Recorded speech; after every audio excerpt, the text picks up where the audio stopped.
నిజామాబాద్ జిల్లా దర్పల్లి మాదసు మధువారి కుటుంబీకులతో కలిసి నామినేషన్ వేశారు. దర్పల్లి గ్రామంలో పంచాయతీ ఎన్నికల నామినేషన్ గ్రామానికి కేటాయించిన బీసీ జనరల్ మాదసు మధు అధికారికంగా తన నామినేషన్ను ఎన్నికల అధికారి సమక్షంలో దాఖలు చేశారు. గ్రామంలోని గ్రామ పెద్దలతో యువకులతో కలిసి వచ్చి దర్పల్లి పంచాయతీ కార్యాలయంలో పూర్తి పత్రాలతో నామినేషన్ సమర్పించిన మాదస్ మధు గ్రామాభివృద్ధి లక్ష్యంగా ఎన్నికల్లో పోటీ చేస్తున్నట్లు తెలిపారు. దర్పల్లి ఇవారకే వేరు చేసుకుంటే చాలా వెనుకబడి ఉంది. ఒక్కసారి నాకు అవకాశం ఇస్తే దర్పల్లిని రాష్ట్రంలోనే, తెలంగాణ రాష్ట్రంలోనే ఉత్తమ గ్రామ పంచాయతీగా నిరూపిస్తాను. నిజాయితీగా ఒక్క రూపాయి ప్రజల వద్ద ఒక్క రూపాయి తీసుకోకుండా 5 సంవత్సరాలు నిస్వార్థంగా సేవ చేస్తాను.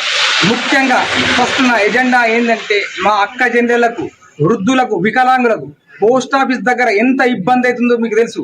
ప్రతి ఎండనక వాడనక అలా టెంట్ ఉండదు, ఏముండదు. ఎంత సఫర్ అవుతుందో రక్తం చూస్తే రక్తం కారుతుంది. కాబట్టి ఫస్ట్ నేను గెలిచిన వెంటనే దాన్ని ప్రతి ఏరియాగా, దర్పల్లి గ్రామ పంచాయతీ చాలా పెద్దది కాబట్టి అక్కడ ఉన్న స్టాఫ్తో కంపల్సరీ మాట్లాడి ఏరియా వైజ్గా 4-5 వాళ్ళను చెప్పేసి పోస్ట్ ఆఫీసు ఎస్పీఎంను ఒప్పించి ఖచ్చితంగా 4 మూలల సెట్టింగ్ చేపించేసి మీకు అందుబాటులో ఉండి కూతవేటలని కాలి చూసుకుంటా వంట చేసుకుంటా అక్క చెల్లెలు కూడా దరిదాపులో తీసుకోవచ్చు. మా వృద్ధులు కాలకలా అనిపిస్తుంది అక్కడ చూస్తే. ఎవరు పట్టించుకునే నాదులు లేరు, నీళ్ళ సౌకర్యం ఉండదు, ఏముండదు.